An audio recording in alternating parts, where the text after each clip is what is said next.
Dubai, Sept 8, Reuters. Since the U.S. withdrawal from Afghanistan, the world's top diplomats have been beating a path to Qatar, long the gateway to the Taliban and now the essential go-between as the West tries to deal with the new Kabul government. This is no accident.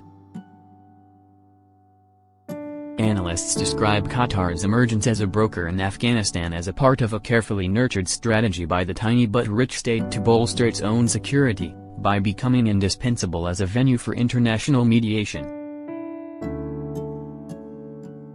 The world's biggest liquefied natural gas producer, the small desert peninsula country is one of the wealthiest nations per capita.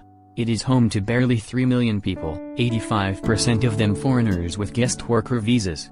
Yet it has long held outsized ambitions, hosting both the Middle East's biggest U.S. air base and its most influential TV channel.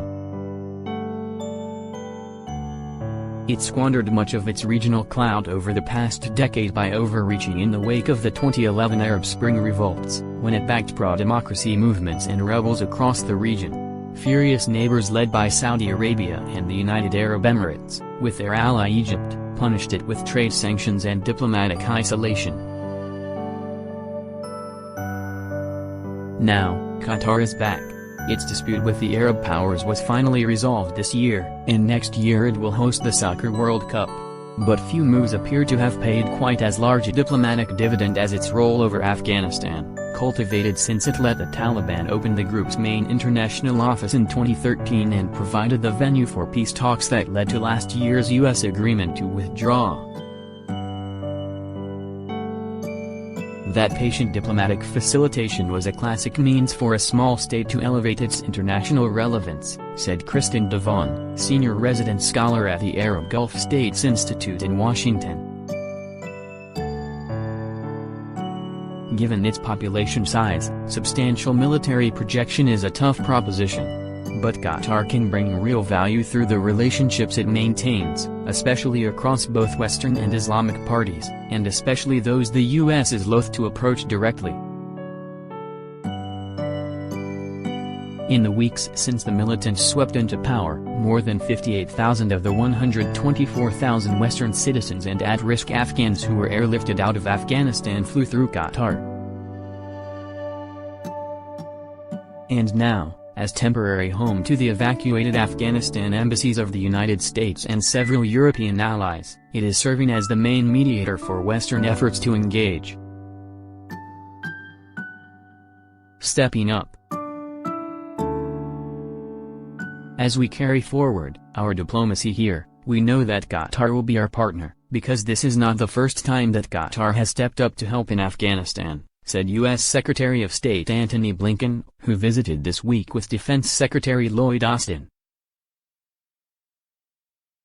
A Qatari official said that as an impartial mediator, Qatar has engaged with all sides to provide freedom of movement for those in Afghanistan, and fight terrorism to prevent any future instability in the region.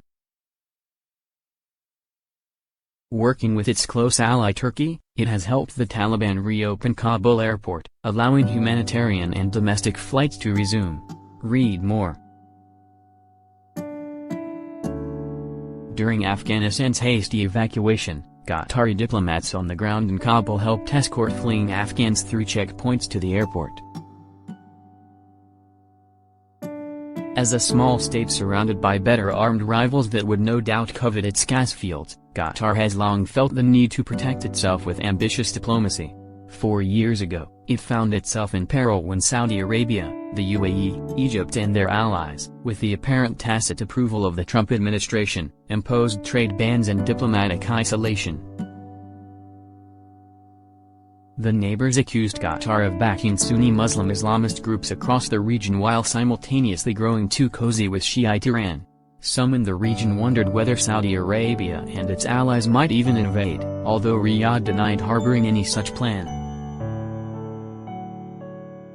Qatar, shielded from the economic impact by its $300 billion sovereign wealth fund, denied wronging its neighbors and held out until the dispute was resolved this January. But the feud underscored the need for it to cultivate powerful friends. Being useful to the West can help, said James Dorsey, a senior fellow at Singapore's S. Rajaratnam School of International Studies. It's much an issue about influence as it is an issue about being relevant to the international community in ways in which the international community, if you are under threat, will step in for you.